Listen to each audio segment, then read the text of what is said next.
ሳሚ ረታ የሚባል የከባድ ሚዛን ቦክሰኛ ኢትዮጵያ ነበራት። ከአንድ ሼባ አሜሪካዊ ጋር ካልተቧቀስኩ ሞቼ ይገኛለሁ አለ። ለምን ትሞታለህ? መድረክ ይዘጋጅላችኋል ተባለና ሂልተን ሆቴል ተዘጋጀላቸው። እንግዲህ ከዛ ቦክስ ውድድር ላይ የሚገኝ ገቢ በጠቅላላ ለበጎ አድራጎት እንዲውል ነው ሁለቱም ቦክሰኞች የተስማሙት። ውድድሩን ያዘጋጁ ሰዎችም በእንደዚህ ነው የተስማሙት። እንደዚህ ብለውን የነገሩን ነገር ግን ያ ብር ተለቅሞ ለበጎ አድራጎት ይዋል፣ ለአወዳዳሪዎቹ ይዋል፣ ለቦክሰኞቹ ይዋል አልነገሩንም። ኤኒዌይ ከፍተኛ የሆነ የሚዲያ ሽፋን የተሰጠው ነበረ። በሜንስትሪም ሚዲያዎች እና የኤፍኤም ሬዲዮዎች ነበሩ በጊዜው የነበሩት። በእነዚህም ቢሆን ግን በቃ በጉጉት ሲጠበቅ የነበረ ነው። መድረሱ አይቀርም ደረሰና ይሄን የሆነው ሪንጉ ውስጥ ገቡ። የሆነ ወሬ ተወራ፣ ጀምር ተባለ፣ ተጀመረ፣ ሰነዘረ፣ አገኘው፣ ወደቀ፣ አለቀ። በቃ ጨዋታ 32 ሰከንድ አካባቢ እየፈጀው ያ እንትንና ያንኑ ታሪክ ነው ንቃተ ህሊና እና ጆኒ ትላንት ማታ የደገሙት። እንግዲህ ወሬው በሚዲያ የተወራው ወሬ ያ ሁሉ ወሬ በተለይ በንቃተ ህሊና በኩል ማለት ነው ምንም ቴክኒካል እውቀት ሳይኖረው እና በአንድ ደቂቃ 15 ሰከንድ ነው ያለቀው። ያንኑ ታሪክ ነው የደገሙት።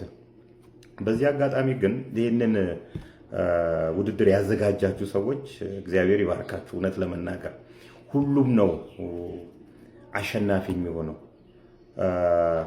እንደ አድዋ ሙዚየም ያሉ ለእንደዚህ አይነት ውድድር በጣም ምቹ ቦታዎች ናቸው። ልደባደብ የሚል ወጣት በየቦታው ነፍ ሞልቷል።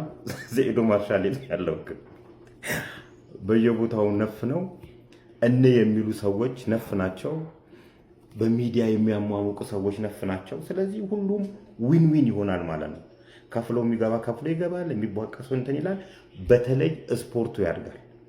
ስፖርቱ አዳጊ ስፖርት እንደሆነ ያስታውቃል። በተለይ ገንዘብን ክሬት እየተደረገበት ስፖርቱን ማሳደግ ይቻላል። በዲሲፕሊን መምራት ከተቻለ፣ በፕሮፌሽን መምራት ከተቻለ፣ ሌብነት እዚህ ውስጥ ካልገባበት ስፖርቱን ማሳደግ ይቻላል። አንድ ቀን ኦሎምፒክ ላይም የተለያዩ ሻምፒዮናዎች ላይም የሚወዳደሩ ልጆች ልናገኝበት እንችላለን። ነገር ግን ጥርስ ነቃይን የኦሎምፒክ ኮሚቴ ፕሬዝዳንት እንዳረጉት ከፊልም ቤት የአዲስ አበባ እግር ኳስ ፌዴሬሽን አቃቢ ነዋይና ምክትል ፕሬዝዳንት አድርገው እንደሾሙ አንፕሮፌሽናል አሿሿም ከሆነ አያድግም።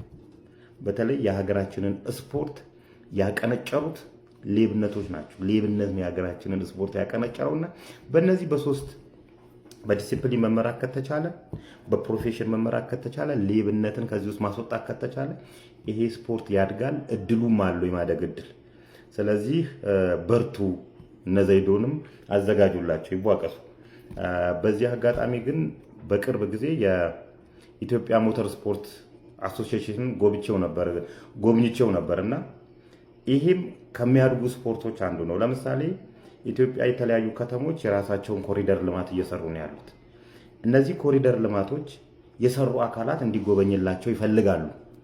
ግን ሰው በማምጣት ሳይሆን እንደዚህ አይነት የሞተር ስፖርት ውድድሮችን ማዘጋጀት ከቻሉ የሰሩትን ስራ ቢያንስ ወይ ልንወቅሳቸው ወይ ልናመሰግናቸው የምንችልበት እድል ይፈጠራልና ሞተር ስፖርት አሶሲዬሽንን ተጠቀሙበት። የኢትዮጵያ ብስክሌት ማህበርን ተጠቀሙበት። የኢትዮጵያ አትሌቲክስ ፌዴሬሽንን ተጠቀሙበት።